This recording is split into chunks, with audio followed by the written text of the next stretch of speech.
नमस्कार. शासन जी आर या यूट्यूब चॅनलवर आपलं सर्वांचं खूप खूप स्वागत आहे. राज्य सरकारी कर्मचारी संदर्भात आताच्या घडीची मोठी बातमी. त्या संदर्भात एपिसोडच्या माध्यमातून संपूर्ण अपडेट सविस्तरपणे पाहण्याला सुरू करूया. राज्यातील शिक्षकासाठी एक धक्कादायक वृत्त समोर येत आहे.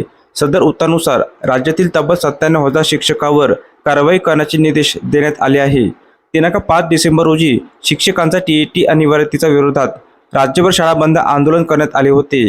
या आंदोलनाबाबत शिक्षण विभागाकडून कारवाई केली जाणार आहे. दिनांक 5 डिसेंबर रोजी राज्यातील बहुतांश शाळा बंद होत्या.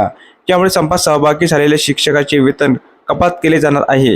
राज्य सरकारच्या नियमानुसार काम बंद वेतन या धोरणानुसार आता तब्बल 96,800 शिक्षकावर कारवाई करण्यात येणार आहे. एक दिवसाचे वेतन कपात. दिनांक 5 डिसेंबर रोजी एका दिवसाची संपात सहभागी असणाऱ्या शिक्षकांचे एक दिवसाचे वेतन कपात केले जाणार आहे. याकरिता शिक्षण विभागामार्फत कारवाई करण्याचे निर्देश देण्यात आले आहे. या संपात सुमारे 24,000 शाळेतील शिक्षकांनी संपात सहभागी घेतला होता. यामुळे काही शाळा या दिवशी बंद ठेवण्यात आले. म्हणून शिक्षण विभागामार्फत संपात सहभागी शिक्षकांचे एक दिवसाचे वेतन कपात करण्याचे निर्देश देण्यात आले आहे. तर अशा प्रकारे राज्य सरकारी कर्मचारी संदर्भात अतिशय महत्त्वपूर्ण अपडेट ज्या एपिसोडच्या माध्यमातून आपण पाहिली आहे. तर हा व्हिडिओ आपल्याला आवडला असेल तर चॅनलला नक्की सबस्क्राईब करा, लाईक करा, कमेंट करा.